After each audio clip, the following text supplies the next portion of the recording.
বন্ধুরা, আসসালামু আলাইকুম। কেমন আছেন সবাই? শামুস কিচেনে আরও একবার আপনাদের স্বাগত জানাই।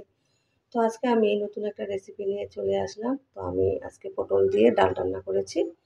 তো এইভাবে পটল দিয়ে ডাল রান্না করলে খেতে কিন্তু খুবই ভালো লাগে। আশা করছি আজকের রেসিপিটা আপনাদের ভালো লাগবে। এখানে আমি 500 গ্রাম পটল নিয়েছি। তো পটলটাকে আমি এখন ভালোভাবে কেটে নেব।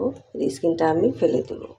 পটলগুলোকে আমি এভাবে কেটে নিয়েছি। আপনারা চাইলে কিন্তু আস্তেও রাখতে পারেন। তো আমি লম্বা লম্বা সরু সরু করে কেটে নিয়েছি। আজকের এই পটল রান্নাটা আমি মসুর ডাল দিয়ে করব। তো এখানে আমি হাফ কাপের মতো মসুর ডাল নিয়েছি।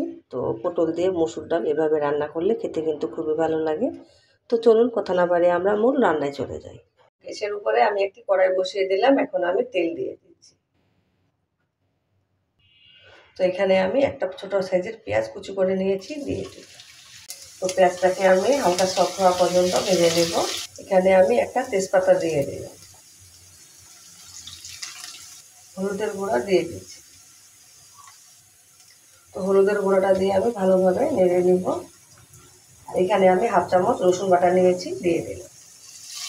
তো রসুনের কাঁচা গন্ধটা যাওয়া পর্যন্ত রসুনটাকে আমি ভেজে নেব। বন্ধুরা, 1 মিনিট মতো আমি রসুনটাকে আর পেঁয়াজটাকে ভেজে নিয়েছি। এখানে আমি সামান্য পরিমাণে পানি দিয়ে নেব। এখানে আমি হাফ চামচ জিরার গুঁড়া দিলাম, লাল মরিচের গুঁড়া দিলাম হাফ চামচ, ধনিয়ার গুঁড়া দিলাম হাফ চামচ। এখানে আমি স্বাদ মতো লবণ দিলাম। তো মশলাগুলোকে এখন আমি ভালোভাবে কষিয়ে নিব। মশলাটা আমার কষানো হয়ে গেছে। এখন আমি ধুয়ে রাখা মসুর ডালগুলো দিয়ে দিব। তো ডালটা দিয়ে এখন আমি 2 মিনিট মতো মসুর ডালটাকে কষিয়ে নেব। তো 2 মিনিট মতো আমি ডালটাকে কষিয়ে নিয়েছি। এখন আমি ধুয়ে রাখা পটলগুলো দিয়ে দিব। এখন আমি ভালোভাবে নেড়ে দেবো। তো বন্ধুরা, সবজিটাকে আমি ভালোভাবে কষিয়ে নিয়েছি। তো এখন আমি ডালটা আর পটলটা সিদ্ধ হওয়ার জন্য আমি এখানে পানি দিয়ে দেব।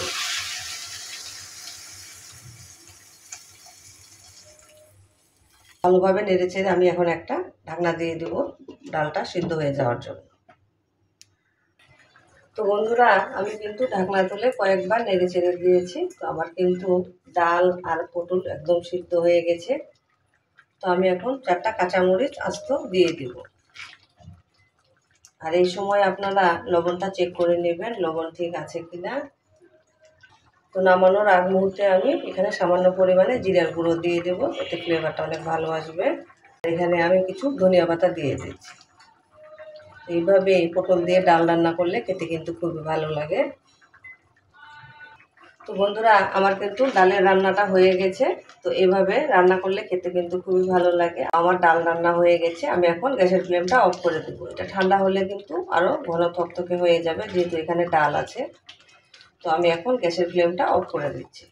তো বন্ধুরা, কত সহজে আর ঝটপটভাবে কিন্তু ডাল আর পটলের একটা রান্না করে নিলাম। এরকম একটা রান্না থাকলে ভাতের সাথে একদম কিন্তু জমে যাবে। তো দেখা যায় যে আমাদের ডালও খাওয়া হলো, আবার সবজিও খাওয়া হলো। তো আশা করছি আজকের এই ডাল রান্নার রেসিপিটা আপনাদের ভালো লাগবে। যদি আমার রান্নাগুলো আপনাদের ভালো লেগে থাকে, লাইক দিবেন, কমেন্ট করে জানাবেন কেমন হয়েছে। আপনাদের সুন্দর একটা কমেন্ট আমাকে উৎসাহ দেয় এরকম মজার মজার সহজ রেসিপি পেতে। আমার চ্যানেলটিকে সাবস্ক্রাইব করে আমার পাশে থাকবেন। সবাই ভালো থাকবেন। আসসালামু আলাইকুম।